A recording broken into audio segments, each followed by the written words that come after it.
میری تمام روئے زمین کے انسانوں، مسلمانوں اور جنات سے درخواست ہے، ریکویسٹ ہے، التجا ہے کہ میرے دوستوں، میرے بھائیوں، میرے عزیز رشتہ داروں، آپ یہ سوچو کہ اللہ سبحانہ و تعالیٰ نے ہمیں انسان اور جن کیوں پیدا کیا۔ انسان یہ سوچیں کہ انہیں انسان کیوں پیدا کیا، جن یہ سوچیں کہ انہیں جن کیوں پیدا کیا۔ جب تک آپ لوگ روز یہ سوچو گے نہیں، آپ کو سمجھ نہیں آئے گی۔ آپ سوچو، غور کرو، فکر کرو، تدبر کرو۔ دنیا کی تمام چیزوں پہ آپ غور کرتے ہیں کہ یہ سوئی کیوں بنی، یہ ماچس کیوں بنی، یہ لائٹ کیوں بنی، یہ استری کیوں بنی، یہ موبائل کیوں بنا، یہ دنیا میں تمام جو چیزیں نظر آ رہی ہیں کیوں، اس کے اوپر سرچ بھی ہو رہی ہے، سوچ بھی رہے ہیں، لیکن یہ کبھی نہیں سوچتے کہ اللہ تعالیٰ نے یہ ایک انسان کو یہ جسم کیوں دیا، یہ روح کیوں دی، آنکھیں، کان، زبان کیوں دی، جنات کو کیوں پیدا کیا، کبھی نہیں سوچتے۔ اور جو انسان ہیں وہ کبھی یہ نہیں سوچتے ہمیں کس نے پیدا کیا ہے، کیوں پیدا کیا ہے۔ کبھی سوچو نا اللہ تعالیٰ کی ذات کے بارے میں۔ اللہ تعالیٰ کی ذات نے تمہیں پیدا کیا ہے اور کیوں پیدا کیا ہے، تمہارا دنیا میں آنے کا مقصد کیا ہے۔ جس کو اللہ تعالیٰ نے صحت دی ہے، کھانے کو دیا، پہننے کو دیا، صاف ستھری روح دی، روح کا مطلب ہے عقل دی، عقل۔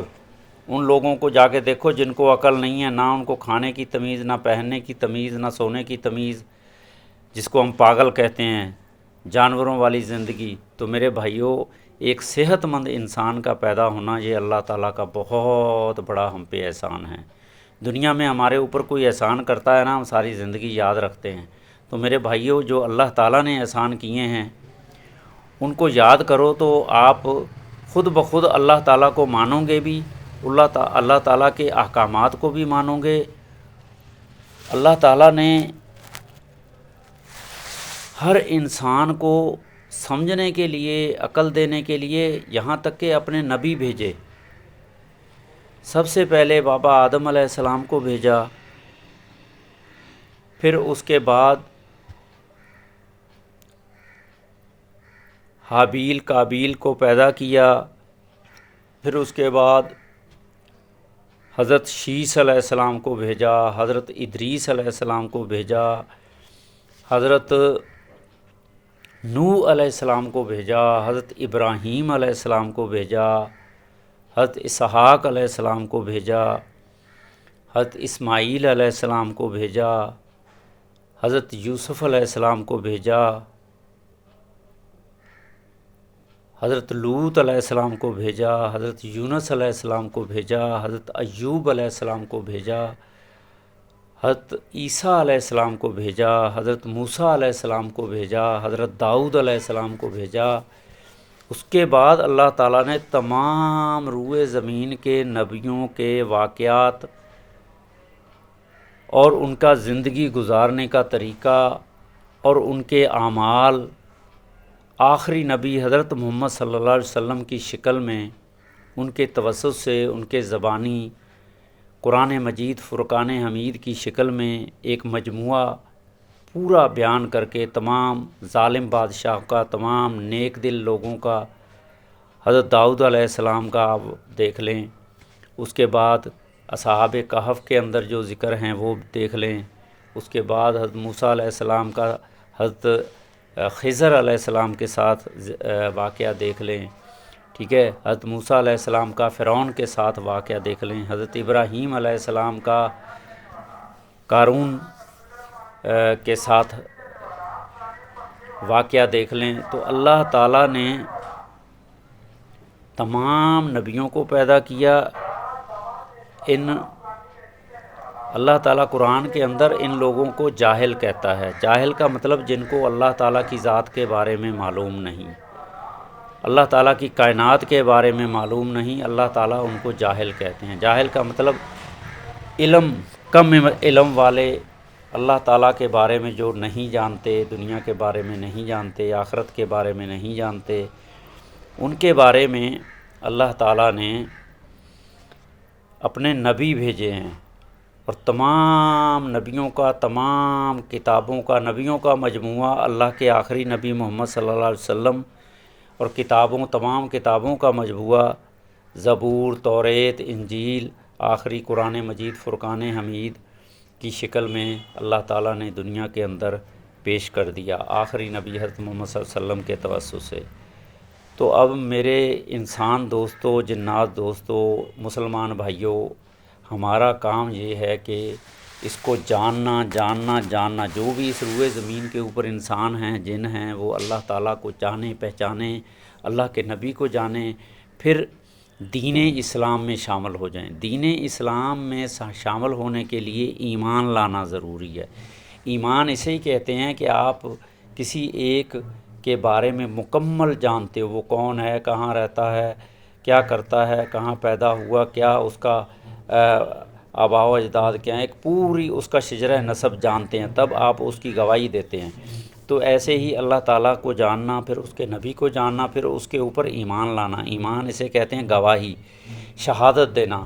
آپ پھر شہادت دیں۔ پہلا کلمہ اللہ تعالیٰ نے سکھا دیا اپنے نبی کے توسط سے، دوسرا کلمہ سکھا دیا، اس میں اپنے بارے میں بتا دیا۔ پہلا کلمہ طیب معنی پاک، لا الہ الا اللہ محمد الرسول اللہ، اللہ کے سوا کوئی عبادت کے لائق نہیں، رکوع، سجود، سجدہ صرف اللہ تعالیٰ کی ذات کے لیے ہے، اور محمد اللہ کے رسول ہیں، آخری رسول ہیں، اللہ تعالیٰ کا پیغام پہنچانے والے ہیں۔ اس کے بعد پھر اللہ تعالیٰ نے دوسرا کلمہ سکھا دیا، شہادت معنی گواہی۔ یہ ہر انسان کو، ہر جن کو سیکھنا چاہیے، اللہ تعالیٰ کی ذات کو سمجھنا چاہیے، پہچاننا چاہیے، دین اسلام میں شامل ہونا چاہیے۔ اللہ تعالیٰ سب کو سمجھ دے، عقل دے میرے بھائیوں۔ دوسرا کلمہ شہادت، اشہد ان لا الہ الا اللہ۔ جب انسان اللہ تعالیٰ کو جانتا ہے، اللہ کے نبی کو جانتا ہے، پہچانتا ہے، پھر وہ یہ گواہی دیتا ہے کہ میں گواہی دیتا ہوں کہ اللہ تعالیٰ کے سوا کوئی عبادت کے لائق نہیں، وہ اکیلے ہیں، وحدہ لا شریک ہے، کوئی اس کے برابر نہیں، وہ بالکل اکیلے ہیں۔ اللہ کی ذات ایک ہے، دوسرا کوئی اللہ نہیں ہو سکتا، کوئی خدا نہیں ہو سکتا، کوئی عبادت کے لائق نہیں ہو سکتا، صرف اللہ تعالیٰ کی ذات عبادت کے لائق ہے۔ سجدہ، رکوع، سجود صرف اللہ تعالیٰ کی ذات کے لیے ہے، اس کا کوئی برابری نہیں کر سکتا، اس کا کوئی ثانی نہیں ہے، وہ ہمیشہ سے ہے، ہمیشہ رہیں گے، وحدہ لا شریک۔ پھر گواہی بندہ دیتا ہے، اشہد ان لا الہ الا اللہ، اشہد ان لا الہ الا اللہ محمدن عبدہ و رسولہ، اشہد ان لا الہ الا اللہ محمدن عبدہ و رسولہ۔ محمد اللہ تعالیٰ کے بندے اور رسول ہیں۔ اشہد ان لا الہ الا اللہ وحدہ لا شریک لہ و اشہد ان محمدن عبدہ و رسولہ۔ یہ مکمل گواہی ہے اللہ کے اوپر، اللہ کے نبی کے اوپر۔ جس نے بھی یہ کلمہ پڑھ لیا، یہ گواہی دے دی، وہ دین اسلام میں شامل ہو گیا۔